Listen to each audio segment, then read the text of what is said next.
understanding of how it all works. This month, we will be taking a slightly different approach. We will be discussing the impact of research on formulating and updating health guidelines. So, a guideline is something that instructs healthcare workers on the best course of management following a diagnosis or a suspicion. And this allows for effective and consistent treatment for all patients while ensuring their safety. The field into which we dive today is none other than cardiology, a specialty that has an important bearing in medical practice owing to the vast number of cardiac-related issues that prevail in society. Focusing even further, we'll be looking in particular at how research has influenced the formulating of guidelines for heart failure. And our resource person is perfectly suited for the task at hand.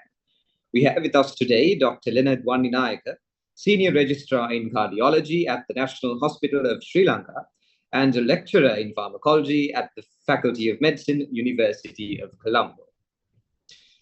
During the session, if anyone has any questions, feel free to drop them in the chat, or you could ask them during the Q&A session that will take place after the discussion. Over to you, sir. Okay, right. Hope you all can see me and hear me. Right. So, very good evening to you all. And indeed, I'm like quite amazed. I'm so shocked to see 40 people coming for a lecture at 6 p.m. But, anyways, so I would like to thank the medical faculty research community for inviting me to discuss about cardiovascular research in clinical practice. And of course, I chose to discuss this topic, limited to heart failure. Otherwise, it's very difficult because there's so much of evidence that is coming in heart failure. So, again, thank you very much, medical faculty research community, for inviting me to deliver this talk. And if you all have any questions, you can obviously put in the chat box. So later on, you all can ask from me itself. Right. So, right. So your medical faculty research community has a wonderful vision to create passionate research community among medical students. And I see this sometimes when I get involved with your student research projects, and I'm really overwhelmed to see that you all are interested in research, which will be very, very beneficial for you all in future. And the mission of your society is provide a platform for medical students to engage and collaborate with the research community. And I'm happy to be collaborator today discussing the little not that I know about heart failure. And if you all want to collaborate with any future projects in future, you all are welcome to join. So I don't have any disclaimers or disclosures for this presentation. Let's see what I'm going to talk today. First of all, now you all are maybe 2019, 2018. So I meet you all sometimes when I do cardiology, when you all do cardiology appointments. And I always think it's always best to discuss a little bit about what heart failure is. Otherwise, you can't grasp what I'm going to tell about the research. And then because you wanted me to see how the heart failure or the research affects in formulating guidelines, so I'll give you a brief introduction about the heart failure guidelines initially. Later on, I will try to my best capacity, to show some of the examples or to show evidence how research has helped in formulation of these guidelines that we are talking about. And I hope the 1 hour or so that you are going to spend with me at least spark a little bit of ignite to be a better person or a better physician in future with regards to the management of heart failure. This is what I would like to achieve at the end of this exercise. So let's start. So like with everything, like in medical school, that heart failure we first learn maybe in the first year, second term, when we learn serious physiology. So if you have read Ganon or if you have just studied physiological definition of a heart failure, that would be simply the heart is unable to pump and therefore doesn't maintain the adequate tissue perfusion. That is a physiological definition. But now we talk of heart failure as a disease. And when we talk of a disease, we need to have a definition to define what a patient or how a patient with that particular disease presents. So that's when all these definitions and the guidelines come into the picture. So if you look at the clinical definition of a heart failure, so like with anything to do with clinicals, it obviously starts with the patient presenting with a particular symptom. So the patient should have cardinal symptoms of heart failure, what these symptoms are. So they are maybe breathlessness, patients might have ankle swelling, or it may be very non-specific symptoms like fatigue. And along with the symptoms, the patient should also have signs of heart failure. So these signs could be very vague or very definitive, like in case of elevated JVP, presence of pulmonary freckles, which are very specific, or the presence of peripheral edema, which might not be very specific. But along with these symptoms and signs, patient should also demonstrate evidence of any structural or functional abnormality of the heart, which might result of an increase of intracardiac pressures or the reduced cardiac output. So all these symptoms and signs, together with the structural and functional abnormalities of the heart, will define a patient having heart failure clinically. Now, is heart failure is every heart failure same, or are there different types of heart failure? Obviously, there are. So now, when I talk of this presentation, about 90% what I talk on this presentation, it will be based on this entity called the chronic heart failure, or we might also call them the congestive cardiac failure, where the patients will have on and off symptoms spanning over longer durations with the gradual onset of these symptoms. And the patients will have, on and off exacerbations, but go back to normal, that sort of a life. But that is not the only heart failure that is defined. There is something called the acute heart failure. So those are the patients that you mostly see in the hospitals, where they suddenly develop the symptoms and the symptoms starts to worsen, and often the patient needs to come for a hospital for treatment. And acute heart failure, well, it might be the first presentation for heart failure in a patient, but at the same time, it could be a patient with chronic heart failure who is decompensating at this point and going into an acute heart failure. Or the patient in acute heart failure might recover from the acute episode and might be in chronic heart failure. So it's a interchanging patient. However, those are two different entities, and the research has defined differently for these two different entities. And these two are not the only types of heart failure.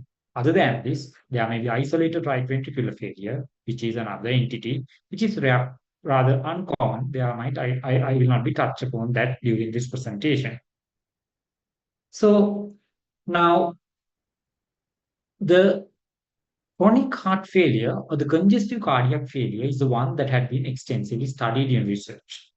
And you must have learned in your previous modules that chronic heart failure has three main categories or three main types. It's defined on the patient's ejection fraction. And if a patient has clinical signs and symptoms with heart failure, and if the left ventricular ejection fraction is less than 40%, we call it heart failure with reduced ejection fraction. And if the patient's heart signs are there, and the ejection fraction is between 41 to 49, we call it heart failure with mildly reduced or the mid-range ejection fraction. And if the patient's heart or the ejection fraction is preserved, if it's more than 50, but if the patient has this definitive structural or functional abnormalities of the heart, that we call that heart failure with preserved ejection fraction.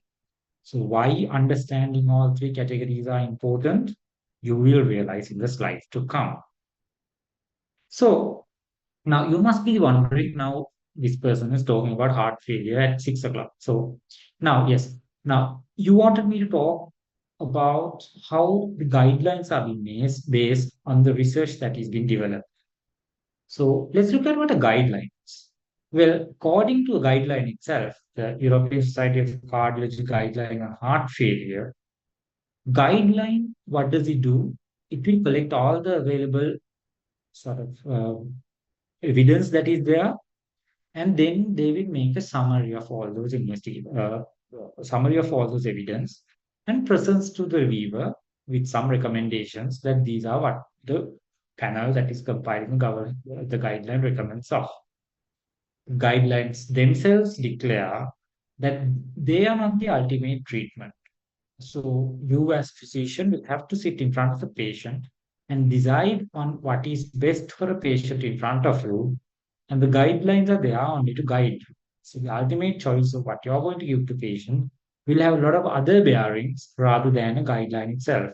Sometimes maybe the cost, sometimes maybe which part of the country you are from, world you are from. So therefore, guidelines are just a guide for you all. So now when you look at guidelines, particularly heart cardiovascular guidelines, like with everything in this world, the geopolitics come into play. So you have guidelines coming from United Kingdom and also coming from America. So you have the European Society of Cardiology guidelines, we call the ESC guidelines, and then the American Heart Association or the AHA guidelines. So more or less, all of these are similar. However, there are minor changes in the two. So because we are more close to the United Kingdom in health sector wise, I'll stick to United Kingdom guidelines for this presentation. Now, the latest evidence or the latest guideline published by the ESC on heart failure management was published initially in 2021. So that is what I'm going to base my presentation on. However, last year there was an update for the 2021 guideline. So there were a few things added for the existing guideline, particularly on the management of acute heart failure, sometimes on the management of the heart failure with preserved ejection fraction. So let's look at what these are. So now, before I'm going to talk to you about guideline, so I think it's very important as medical students for you all to know how to read or how to understand a guideline.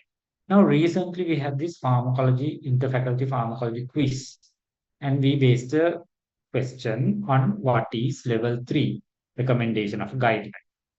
And for all of our surprise, all the 11 medical faculties, all the teams got the answer wrong.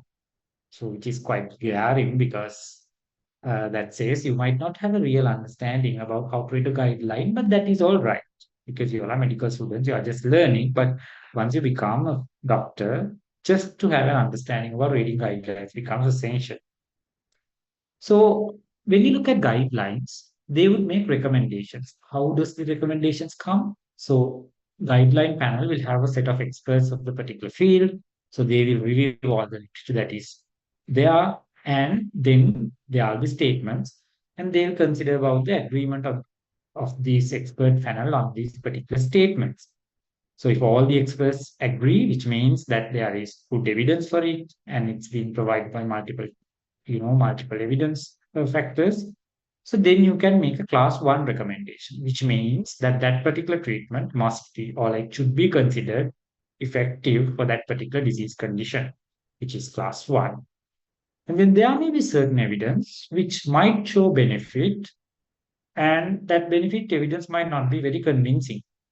And there may be some evidence that shows that this treatment is not very beneficial. So when the conflicting evidence is there, we might consider that as class 2 if that evidence, the great evidence is toward the benefit. So again, class 2 can be divided class 2A, where it should be considered as treatment because maybe most of the people in the committee might agree on that particular statement. But if majority in the committee is disagreeing to it, while a minority is agreeing to it, we might consider it to be. And if something says it's class 3 evidence is a guideline or a class 3 recommendation in a guideline, which means that most in the panel are not agreeing with it because there's no adequate evidence to support that particular statement. So generally, class 3 means that particular treatment is not recommended for that particular disease. So how do these experts make these recommendations or these classes? Well, that's when the research comes. So that's where your level of evidence comes. So something says that this is level of evidence is A, which means there are multiple randomized control trials and meta-analyses that have proven the treatment is beneficial. So that's level of evidence A. If there are 1 or 2 trials, but not a very large trial, and the trials might not be, there are no meta-analysis, something like that. So then we'll consider it as the level B evidence. However, the available evidence is only through experts' opinions with small trials or small studies done around. Then the strength of level of evidence is not very strong, right? So it's level C. So these are the three levels of evidence when you refer a guideline. So let's look at what the guideline says.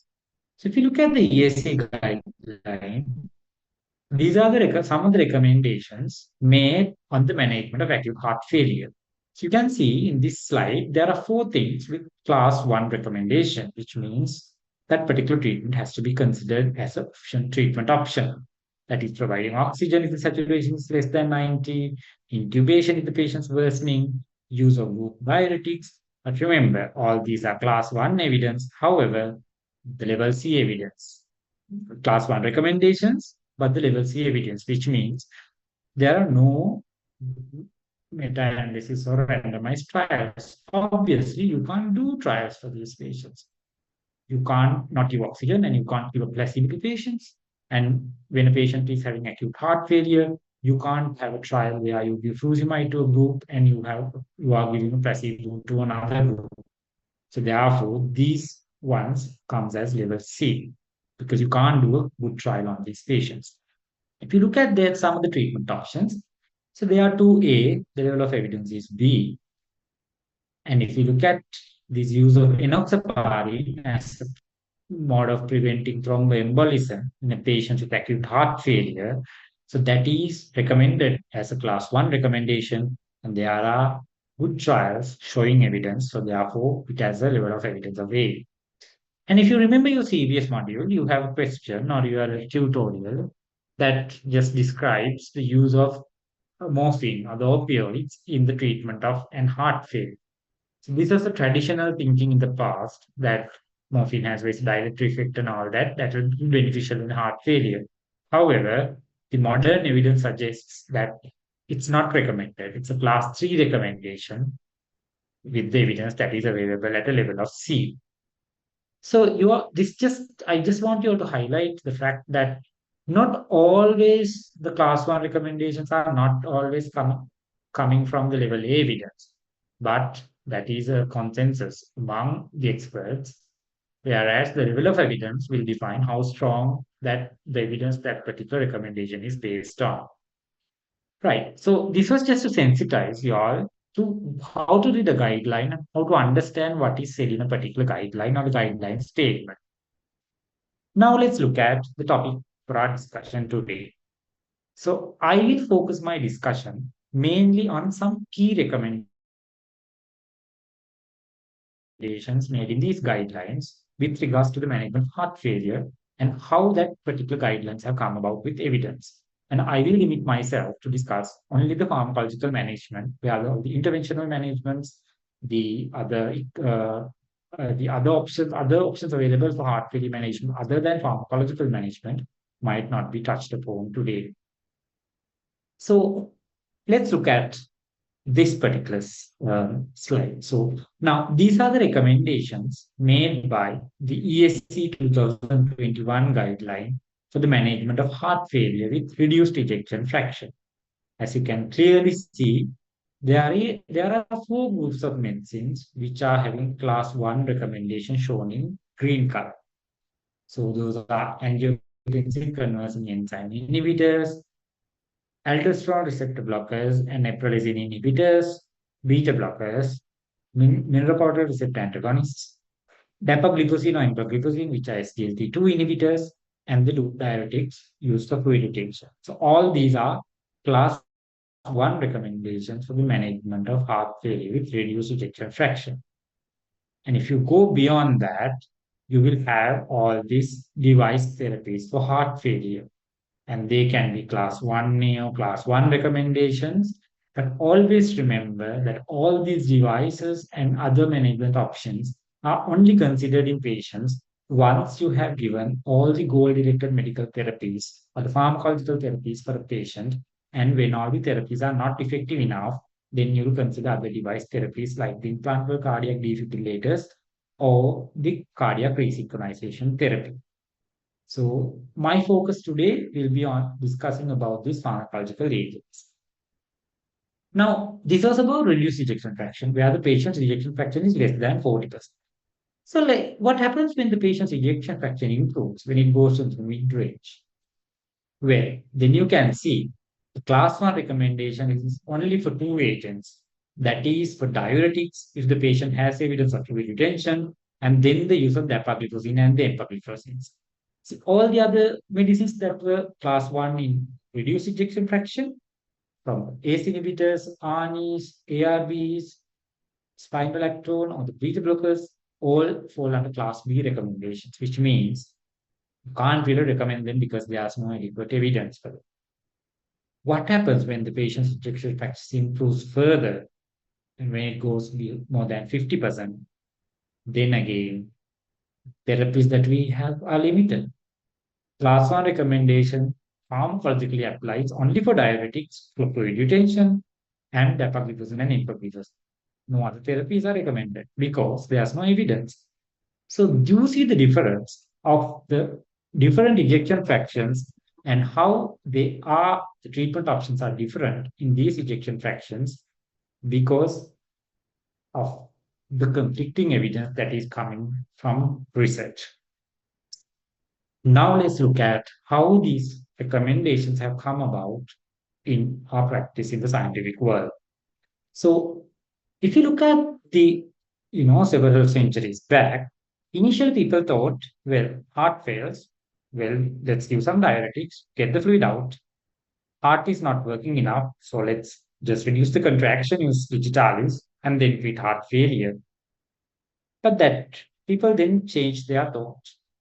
In 1900s, patient thought heart failure is something like a hemodynamic thing. Say, heart is not functioning enough, so therefore let's give a venodilator. So there the preload increases, therefore the fluid that is coming into the heart is less, so the function is less. We'll dilate the arteries. Afterload is less, so the contraction that the heart has to make is less. At the same time, they said, let's give some medicines that will, increase the contractility of the heart and see. That was the hemodynamic approach. But then challenging approach came in the neurohumoral mechanisms. This is the approach that we are currently using in our practice, where people understood that the patient's heart failure symptoms, like the fluid retention and the worsening of these symptoms, are mainly because when there is inadequate perfusion, particularly to kidneys, you start to develop secretion of renin.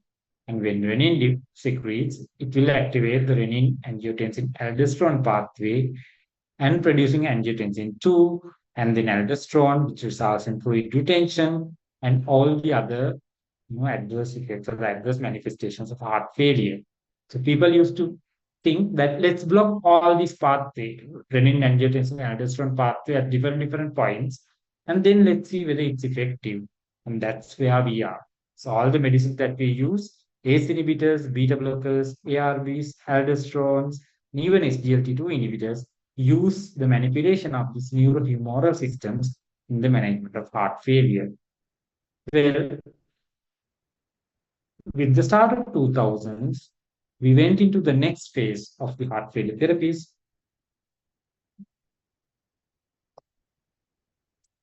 which are the biomechanical therapies, where people started developing all these implantable cardiac defibrillators, CRTs, which are now being developed and increasingly being used. And the future, as with everything, will be personalized medicines, epigenetics, biomarkers, neuroimaging modalities. We are yet to see. What I tell today might be all science, which is rejected science, in about another 10, 30, or maybe 100 years. Now, how has this shift happened? How have the things have changed? It's not just, someone just wake up in the morning and knew that there are different mechanisms. This is how the research has evolved. Now, if you look at this timeline, this shows only the major landmark clinical trials. You also know there are phase 1 trials, phase 2 trials, animal trials, and a lot of other trials which come or which bring about the medicine before it comes to these phase 3 clinical trials. So you can see the amount of work researchers have done to upgrade our knowledge about heart failure to where we are today. And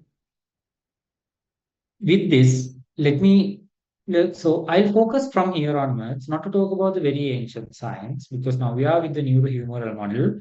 Let's look at how the science has evolved from about 1900s with regards to heart failure, and just give you a glimpse of some clinical trials. I will not go into detail. I will only tell you what the major findings are. And if you want the paper of that particular trial, you can contact me. I can send you at any point.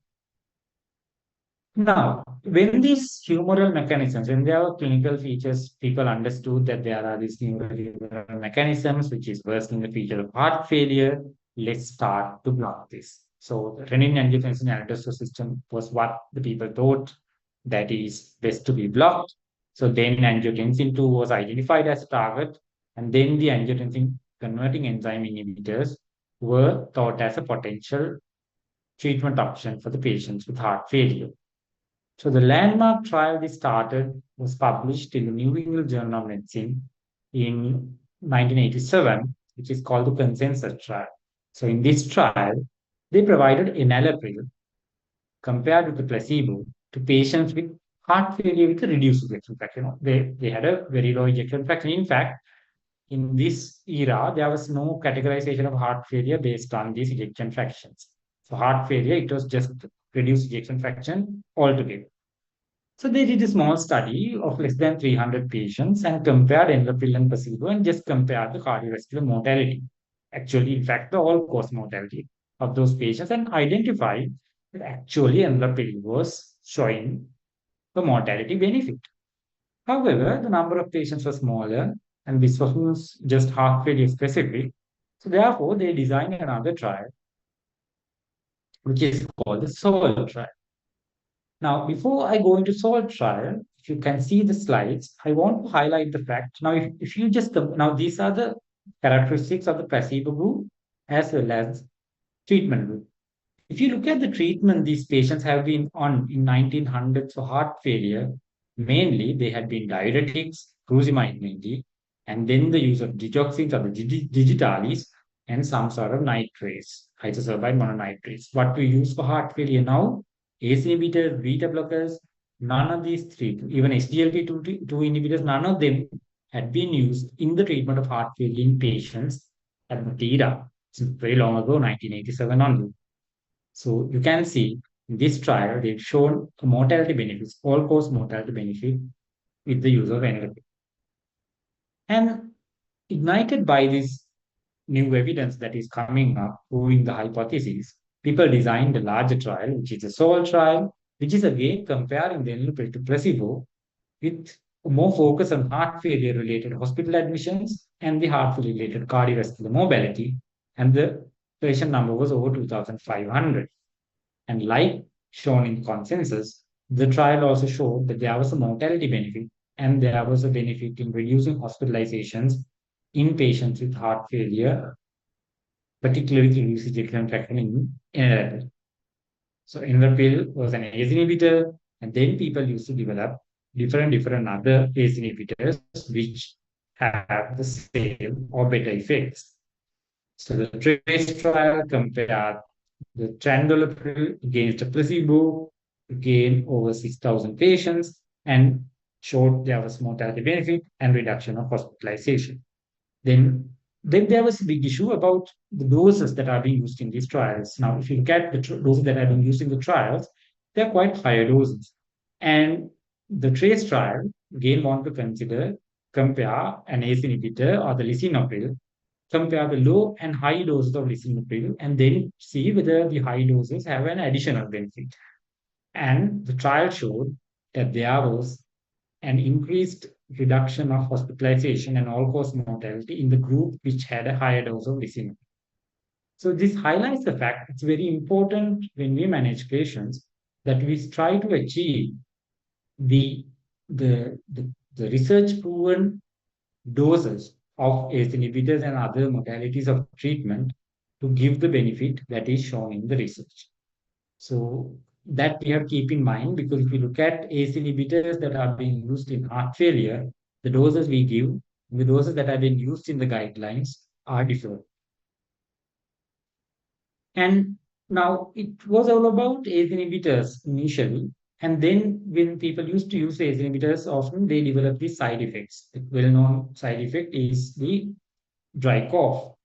And then they wanted to see if the treatment option for this dry cough, the angiotensin receptor blockers, like captopril, losartan, is beneficial for these patients. So to show that, they combined an LI2 trial. Now they compared losartan versus captopril.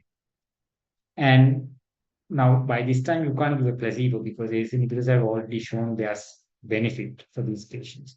Therefore, with over 3,000 elderly patients, they've compared losartan versus captopril. Here, losartan obviously did not show a better sort of a mortality benefit in these patients, but it was shown to be well tolerated compared to captopril, free of these adverse side effects of captopril.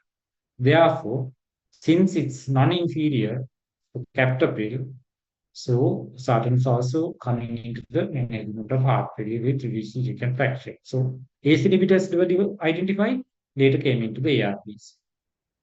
And things evolved over time. If you look at the 1900s, ACE inhibitors was the big thing in cardiovascular research. Everyone was talking about it until the 2000s, where the SGLT2 inhibitors, I'll be talking about them in future.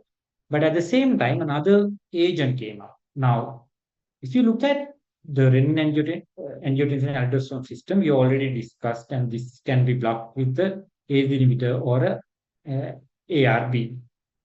At the same time, there was another neprilysin system. So the neprilypins or the natriuretic peptides, they are beneficial for heart failure patients because they cause a diuresis.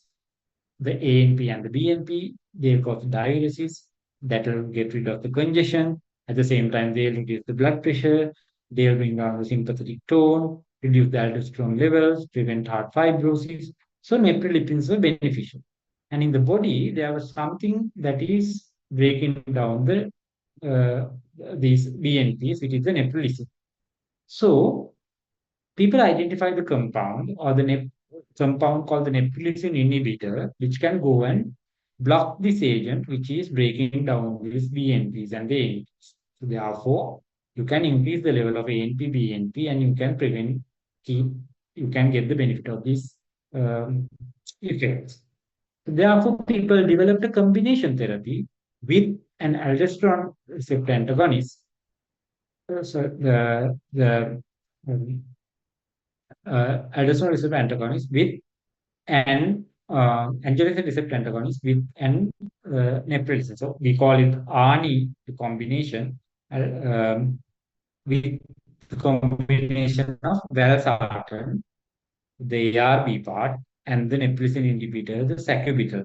So sacubitril valsartan was coming into the picture in the late 2000s. So here, the landmark clinical trial showing the benefit of ARNI compared to enalapril was published in the New England Journal of Medicine, which is called the Paradigm HF trial or the Paradigm Heart Failure trial that recruited over 8,000 patients, and they showed that ARNI combination of the ARB and the neprilysin inhibitor was superior even to enalapril in the management of patients with heart failure with reduced ejection fraction. This was in 2014. And here they only studied among very stable heart failure patients.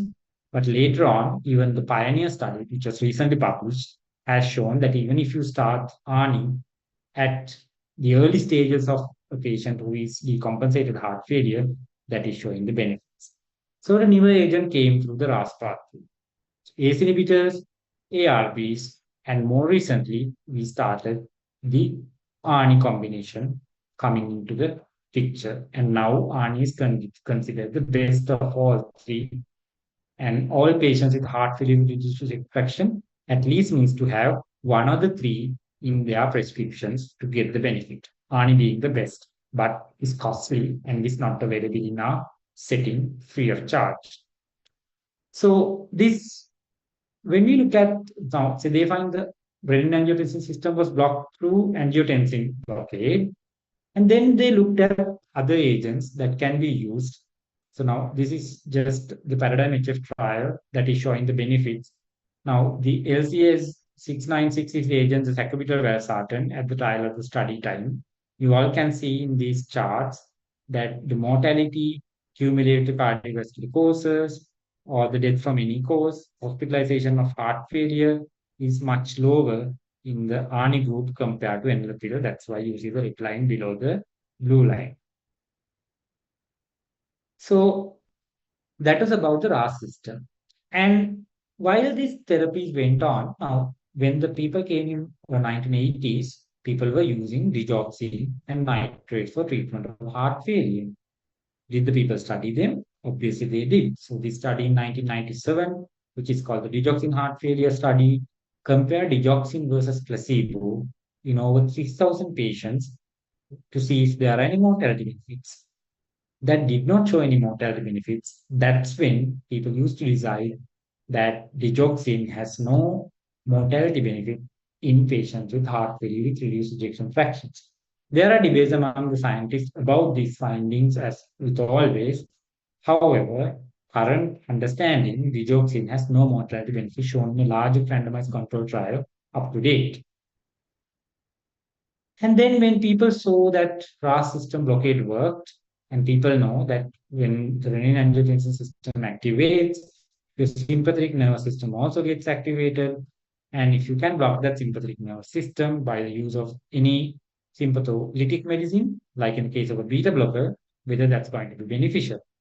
So in 1900s, use of beta blocker in heart failure was considered an, deadly crime. If you went and saw it in the YMY, you might probably fail your exam. But later on, the science evolved. And the initial data came from US carvedilol heart failure study, where people compared carvedilol versus a placebo in over 1,000 patients with heart failure and showed that carvedilol in fact reduces mortality and also the risk of hospitalization in patients with heart failure with reduced ejection fraction. So now, motivated from this US carvedilol study, people then went to look at the other beta blockers, like in the case of ACE inhibitors. When one agent was found, they checked the others. Here, the CBS2 study compared bisoprolol versus placebo in over 2,500 patients and identified that bisoprolol reduces mortality again in patients with stable heart failure patients. And then both the trials were more on patients who had like sort of very stable symptoms. Even the ones with very severe symptoms were excluded at the study. And then came up the Copernicus study, where the carvedilol was compared to a placebo, but more symptomatic patients with who are having a much lower ejection fraction, sometimes less than 25%, were used here. And over 2,000 patients, and even in that group, Copernicus study showed that carvedilol improved survival. So carvedilol bisoprolol came into the picture as beneficial medicines for heart failure with reduced ejection fraction. And certain other trials also showed metoprolol is also benefits. So all these three agents are the beta blockers that are recommended in the management of heart failure with reduced ejection fraction. And later on, the same pathway, we look at the renin-angiotensin-aldosterone pathway, and people started looking at the aldosterone antagonists. So the famous study that you all must have heard is the RAILS study, which compares spironolactone against a placebo in over 1,500 patients. And this famous study showed that aldosterone antagonists also will improve the patient's heart failure with regards to mortality. So, to now, ACE inhibitors, ARBs, beta blockers, and spironolactone have shown benefits. So now aldosterone antagonists like spironolactone is a sort of a steroid related medicine. So therefore, when you are given that to patients, they start to develop some sort of side effects. One painful side effect being the painful gynecomastia pain picture. To avoid these side effects, people developed another compound called eplerenone, and this was also studied in study called the emphasis heart failure study. This was a more recent one in 2011, where they compared eplerenone versus a placebo in 2,700 patients and showed that eplerenone also improves patients' mortality and hospitalization with heart failure with reduced ejection fraction. So this also became an approved treatment for heart failure with reduced ejection fraction afterwards. So all these groups evolved until the 2000s, where people started to look at some wonder drug of the 2000s, which is called the SGLT2 inhibitors. These actually were invented as a drug was invented in 1840s from a bark of a tree. And then the compound evolved, and SGLT2 inhibitors initially was used as an oral hypoglycemic agent, which can cause an glycosuria and help to reduce the blood sugars. However, then the SGLT2 became a wonder drug, showing much benefits other than just the glucose reduction. So they improved the metabolism and improved the heart conditions and prevented cardiac remodeling, and is now considered as a frontrunner in the therapy of heart failure, like the ACE inhibitors achieved in the 1900s. So let's look at the trials that showed how the SGLT2 inhibitors are beneficial in the management of heart failure. So the initial benefit came in patients with diabetes. So they developed the MFRC outcome study where they compared empagliflozin, an SGLT2 inhibitor, against a placebo, but only in diabetic patients. And over the 7,000 patients were seen. And at the end, they show that the patients with diabetes who were given empagliflozin has a better mortality or reduced mortality and reduced heart failure hospitalizations. And the encouraged outcome study, ignited the people to see like, okay, diabetic patients with heart failure are improving.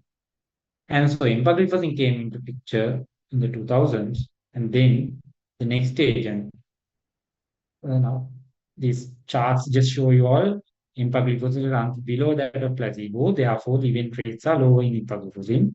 So primary outcomes include the cardiovascular deaths and hospitalizations, and you can see all these outcomes. The empagliflozin runs lower than that of the placebo, which means empagliflozin is better. So this same thing shown in the research paper says all these primary outcomes, the death from any cause, everything is being there's benefit. And also there are secondary outcomes with different, you can now different trials have different outcomes. So based on all these outcomes, it was shown that the encouraged outcome shows diabetic patients with reduced ejection fraction, the empagliflozin was better. And following empagliflozin came dapagliflozin, that they started the DECLARE TIMI 58 trial, which again, dapagliflozin was compared to placebo in diabetic patients, and over 17,000 patients, a large number of patients, that showed that the mortality and the heart failure hospitalizations were reduced in diabetic patients who were given dapagliflozin. So motivated from these studies, then the scientists wanted to see, well, it's a wonder drug for patients with diabetes. Why not try for others who do not have diabetes? That is when the heart failure oriented research started deviating their focus on diabetes. So that was the first one, or the DAPA-HF study, or the DAPA heart failure study, which is conducted in the 2018-19, where dapagliflozin was compared to placebo in a randomized double-blind placebo-controlled trial with over 4,700 patients, and showed that dapagliflozin, irrespective of their diabetic status, reduces mortality and improves heart failure hospitalizations. So now, I must also highlight a point. Now, when it came to, this was in 2019. So by 2019, the use of ACE inhibitors, ARBs, ORN is one of the three, and the use of beta blockers and the use of aldosterone antagonists all have established their place in the treatment of heart failure. Therefore, in all these studies, the other medicines were continued in both the treatment as well as the placebo arms. In addition, you add the SGLT2 and the placebo to the two groups. So that's why all these agents have to show benefit in addition to the already available treatment options that have shown benefit in these patients. So again, when DEPA showed it, obviously the trials went on to Emperor Reduced trial, where empagliflozin was against purely in patients with heart failure with reduced ejection fraction without considering their diabetic status. And as expected in 2020s, empagliflozin again showed better mortality effects as well as reduction of the heart failure, regardless of their diabetes status. So SGLT2 became an established treatment in the treatment of heart failure with reduced ejection fraction. So again, you can see empagliflozin running below the placebo in the event incident graphs. Same thing, the primary and the secondary outcomes compared in the research. Now, we have looked at all agents that are being established currently with the class 1 recommendation for the management of heart failure with reduced ejection fraction. So now this is a slide from one of the Margaret lectures. And if you really look at all this research, in all research, you will have a number called the number needed to treat. That is, for one patient to get the benefit, you need to treat certain number of patients. Like if you want one patient to get benefited from an ACE inhibitor in their mortality benefits, you need to treat 26 patients. So if you think that's a large number, that's not. That's a really good number for a particular medicine. And if you look at ANI, or if you look at ANI versus ACE inhibitor, that's how the study is done because there were no placebo-controlled ones for the sacubitril valsartan. So you need to treat 27 patients to get one benefit. But if you look at that with the placebo, if you just models, if you put models and see if you treat 15 patients, one person will get one benefit. Beta blockers again, if you treat 9, one person is going to get benefit. Aldosterone antagonist, if you treat 6, one patient is going to get benefits.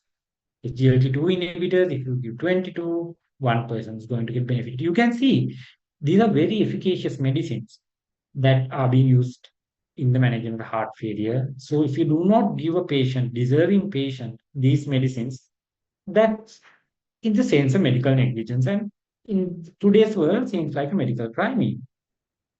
But a lot of scientists did all the research, found the data and wonderful research over so many patients. Let's look at whether this benefit is going into the patients.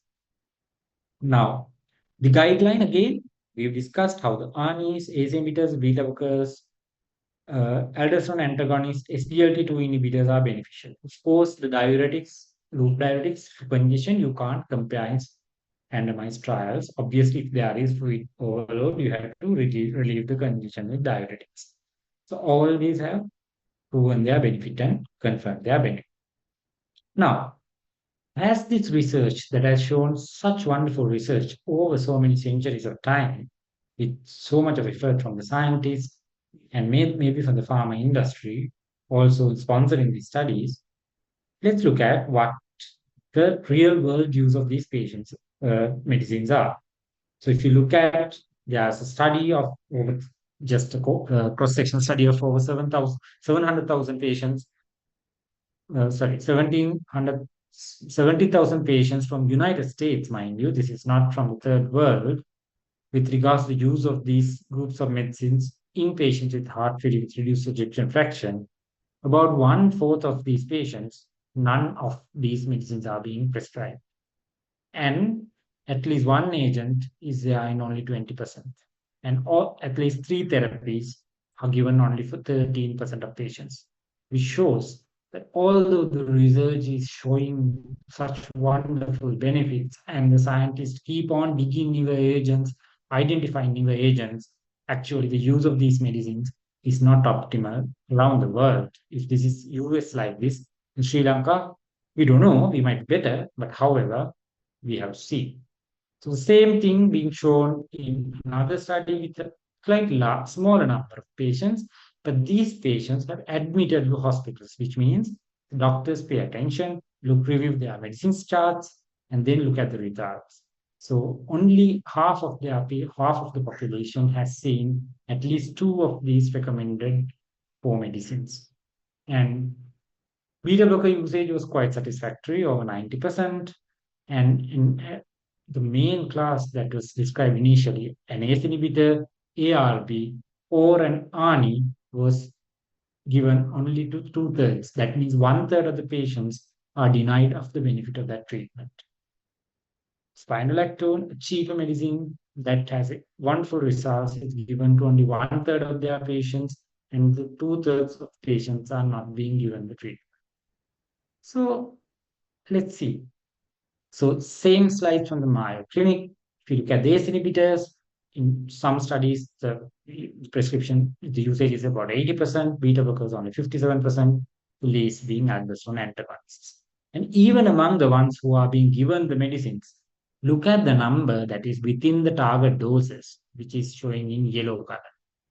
Target dose is only 35% in ACE inhibitors, beta blockers only 20%. Aldosterone antagonists, interestingly, they only have two doses, 12.5, 25, and generally we prescribe the same. So therefore, you see that they are within the dose fraction is larger, but the other medicines, doctors have not increased their doses to try to achieve these targets that are being studied in the guidelines. So for young doctors to come out of you all must revise now. We go through meticulous research, develop guidelines, and even then, what is the number that we give to the patients? So just spare a thought about it, whether we are doing the job. So we might find agents, what is the benefit if that is not good for patients? Right.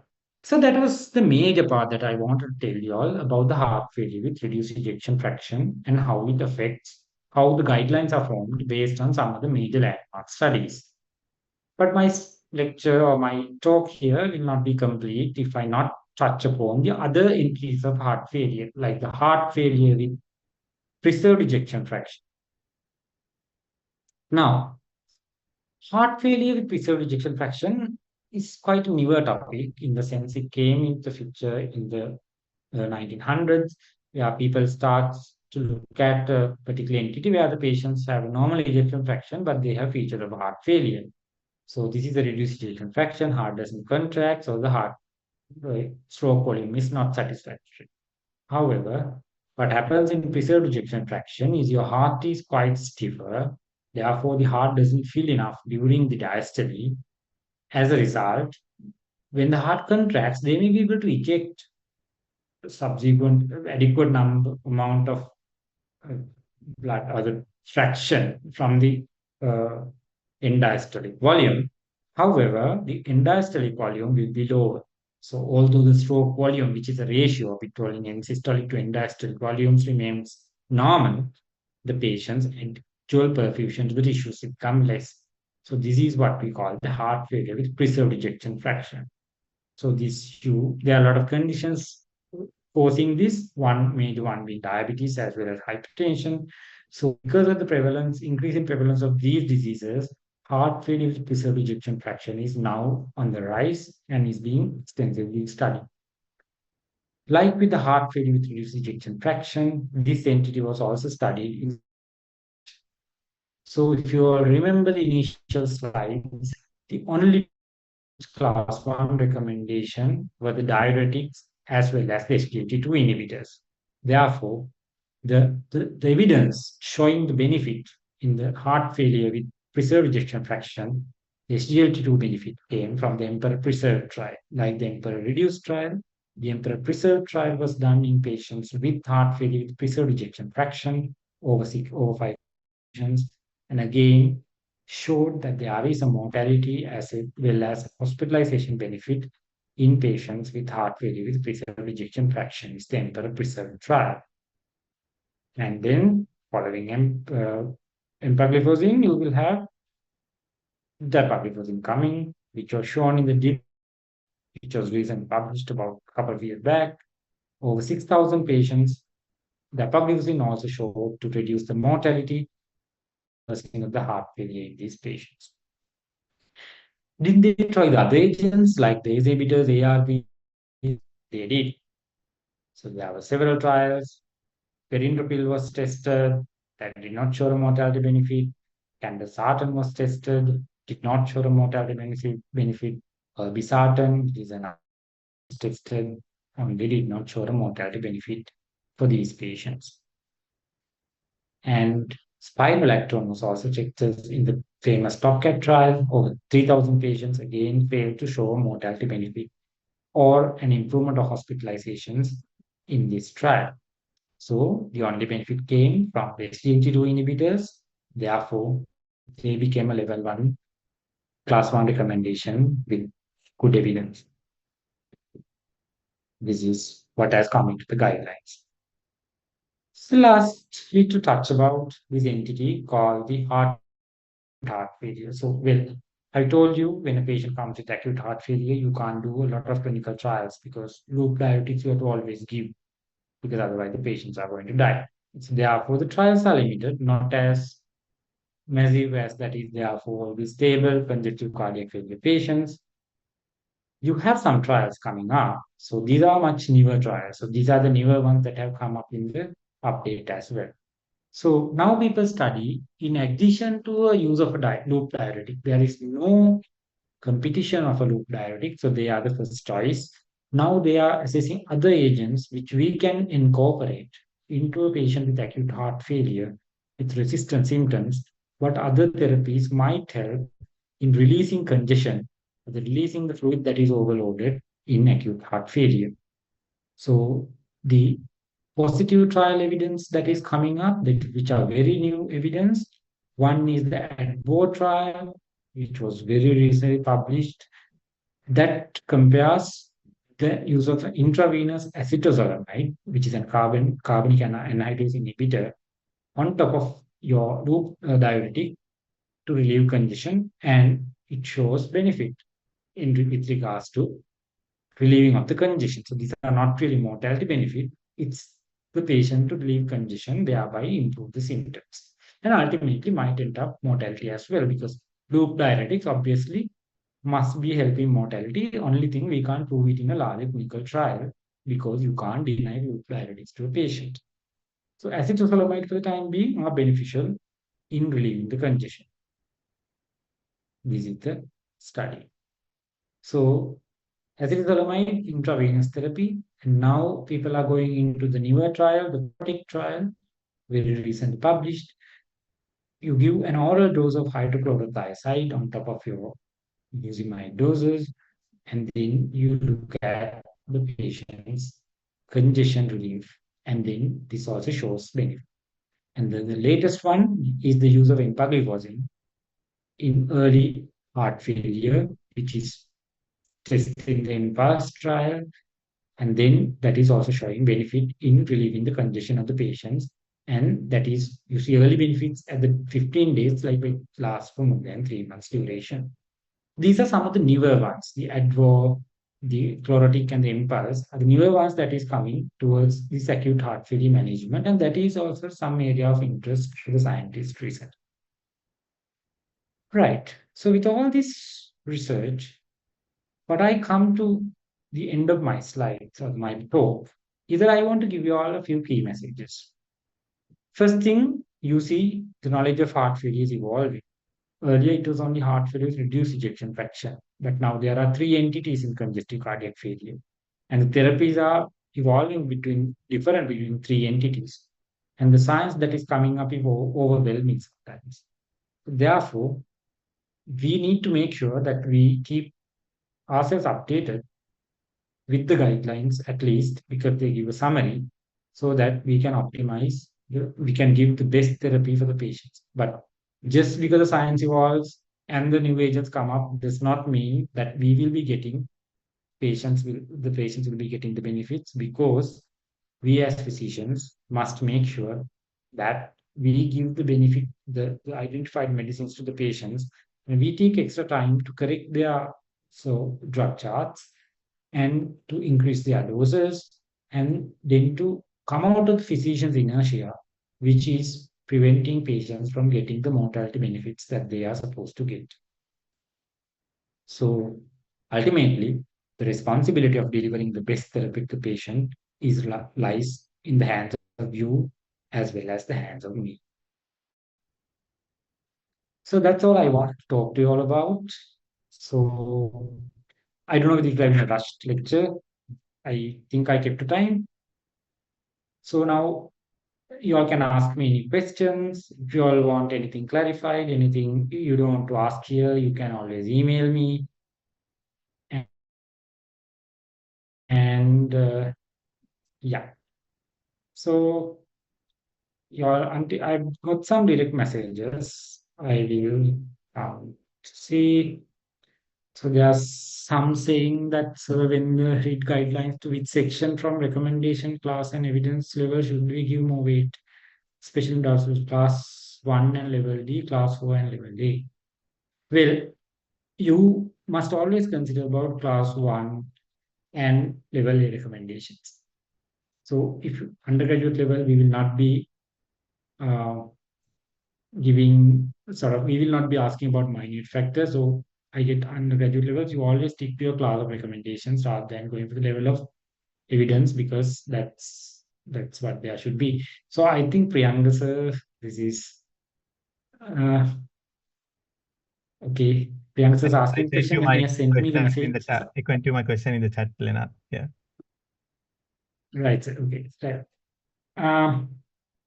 Well, sir's question is all these newer medicines available in the government sector, SGLT2 inhibitors are supposed to come sooner, but to my knowledge, no, not at cardiology so far. SGLT2 inhibitors are not newer anymore because they must be there, but not available in the government sector so far. ANI, sacubitril valsartans are not there. The newer ones, no, sir, we do not have the newer ones. Newer ones in the sense SGLT2 inhibitors, sacubitril valsartan, not there in the government sector so far. But we have enlapril. We have all three beta blockers, bisoprolol, carvedilol, and the metoprolol.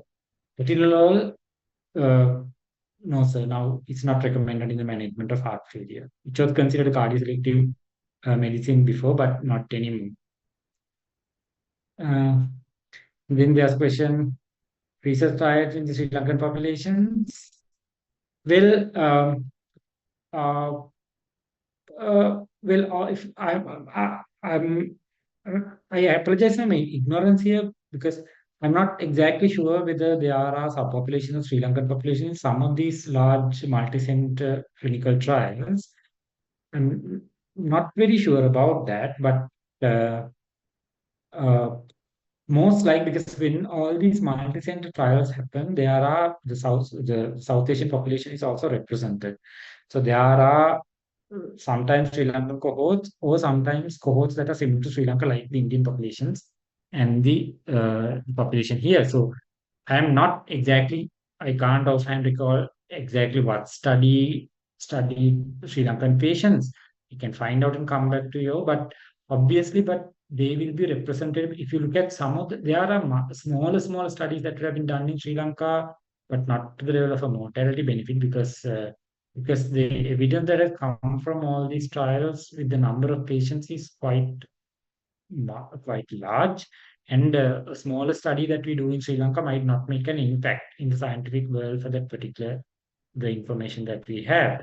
But I'm not I there may be population of Sri Lankan populations that are incorporated into those studies, which I'm not very sure about. Which I can't offhand say which study it is. But if you look at our patients in a general day-to-day management point of view, obviously we see benefits of these therapies in those patients. But one limiting factor is we don't have a lot of patients whom we can keep on these medicines because of the costs, particularly sacubitril valsartan or the ARNI combination, as well as the SGLT2 inhibitors to some extent. Now, of course, we give a lot of SGLT2 inhibitors. So, uh, things will come in future if they are not there. Right. So we do have, sir, for a doctor, isn't it enough just to refer to the class of recommendations? Since that will be telling us exactly what to do with respect to the level of evidence. Yes.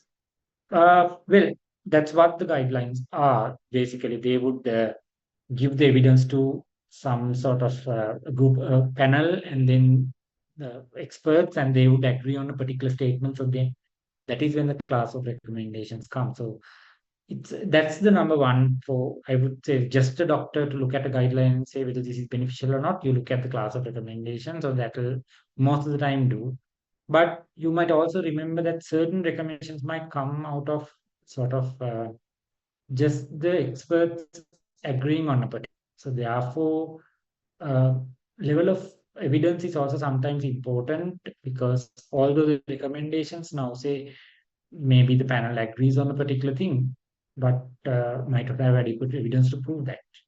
So if you go deeper into guideline, that helps. But I think if you just a doctor want to look at something and come to come to a sort of a treatment option. So looking at the uh, sort of the class of recommendation be the first line, then you can go for the level of evidence. But they should go hand in hand together.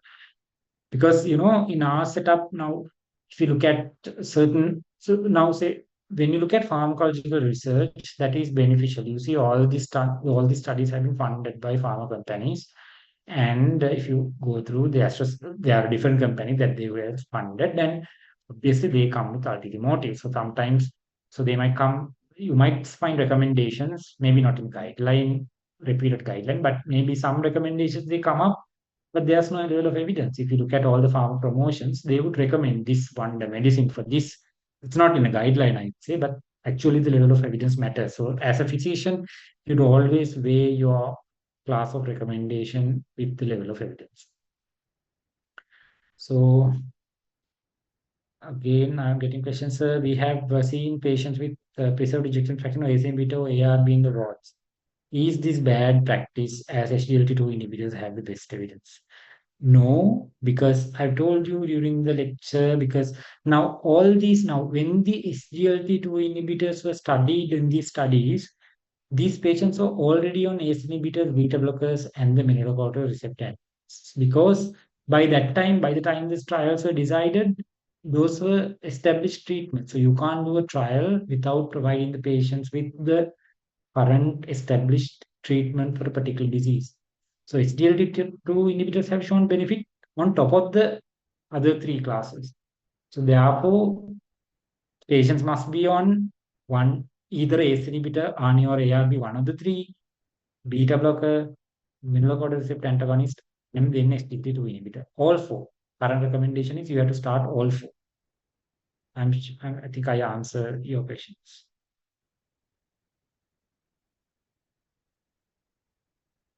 Okay. Okay, what are the factors considered determine the improvement of morbidity, especially the mortality? Are the patients being followed up till death? No, it's like this now. These studies, patients are being given the medicine, they are followed up for years, several years, 2, 3, 4 years, like.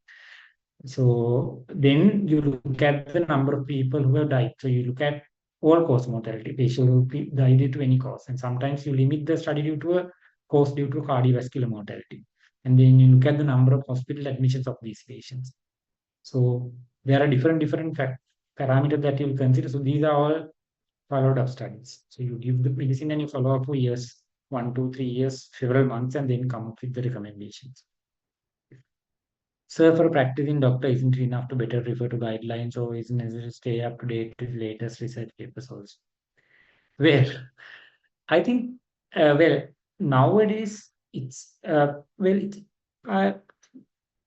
you don't have if you're so busy and doesn't have anything at all, just sticking to your guidelines. That's the purpose of the guidelines. When people can't go through everyone can't go through all the research and come up with recommendations. That's why the guidelines are purposefully, yes. So the practical person must go through the guidelines and update themselves on what's coming up. But at the same time, now we are in the Gen Z, so science is moving up. So you should also develop the ability to read a research paper, understand the reality of the research paper, than what the conclusions say, because what they say in the conclusions might not be reflected in the results. As I said, because this is heavily pharma industry driven area, so therefore, people might do things to manipulate. So there's some of the studies that have been done actually later on withdrew from certain reputed journals because there were people have been manipulated to show positive results. Because if you see, you find a mortality benefit medicine for heart failure, diagnosed patient with heart failure will be on that medicine for life. So it's like a ultra pharma, profitable pharma uh, therapy. So so therefore you have to have an understanding, because in some point when you are going to practice, you might find pharmaceutical industry coming to you with research papers and showing they are on the drug and all that. So you should be able to just go through it and see whether is this adequate number of patients, what is the science, is the science adequate, and all these facilities is very essential, because otherwise you can't go by the recommendations from certain entities. So again asking, sir, what's the evidence of ivermectin? Oh, yes, so right. So initially now, when the earliest treatment options that we got for heart failure was the nitrates, which causes vein dilatation as well as arterial dilatation.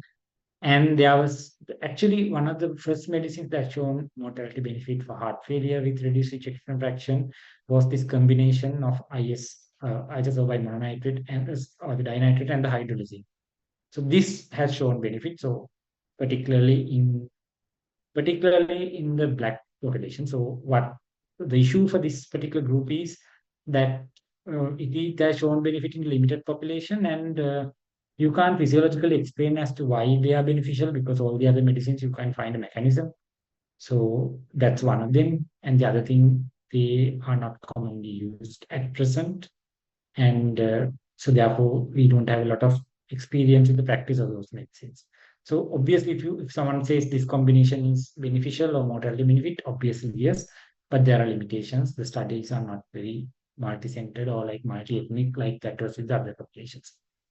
Ivermectin, again, yes, there's the shift study that is showing evidence of ivermectin is beneficial for heart failure reduced ejection fraction, but that is only when you add ivermectin, once you titrate your beta blocker doses to your maximum, and with that, if you can't achieve the heart rate less than 60, then you have a place for ivermectin. So ivermectin is not useful unless you give beta blockers to its maximum doses. And even then, if you can't maintain the heart rate less than 60, you will add ivermectin, but otherwise you will not use ivermectin alone.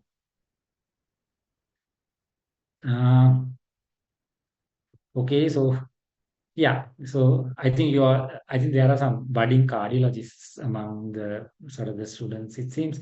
So people are asking about the status of varicocet, omecamtiv mecarbil, and ferric carboxymaltose in heart failure management. They all are beneficial. Okay, so the level of evidence is not as strong as the 4 pillars, so they are not considered a pillar of medicine. So all these have shown trials that have been shown mortality benefits. So you can use these agents in the relevant sort of the relevant populations. Okay. So if you know this much, I guess you are suitable to be a cardiologist in future. So you can probably follow cardiology. Right. I'm happy to see that you all are just updated and so much enthusiasm into these topics. Okay. So there are no dumb questions in anywhere. Okay. How exactly would a patient in an emergency situation with acute heart failure be recruited for a trial? Can we get proper consent in that situation? Well, it's the protocols now. It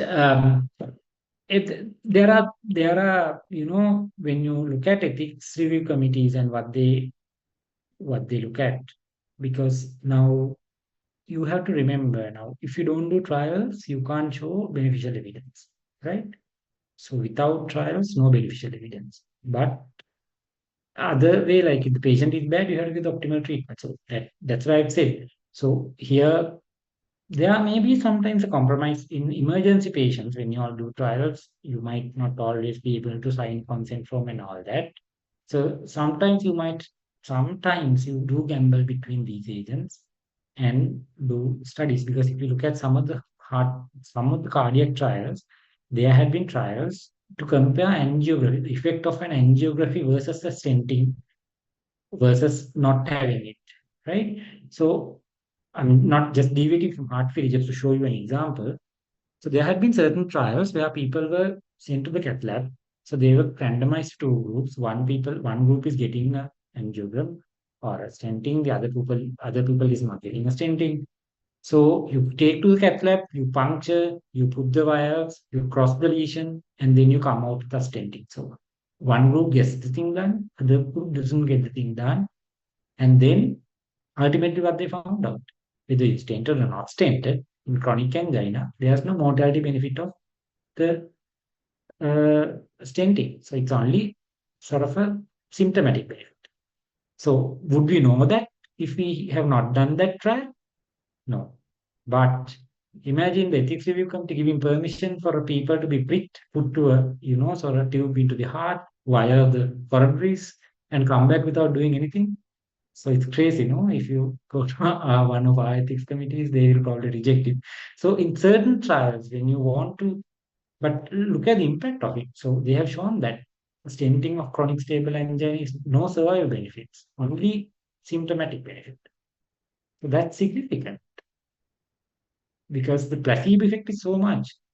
People, getting pricked and everything, people think everything's done. So likewise, when in the acute trial, so that's how you sort of have to defend it, your protocol for a, that's how you all, that's how you have to give the protocol to a sort of ethics review committee.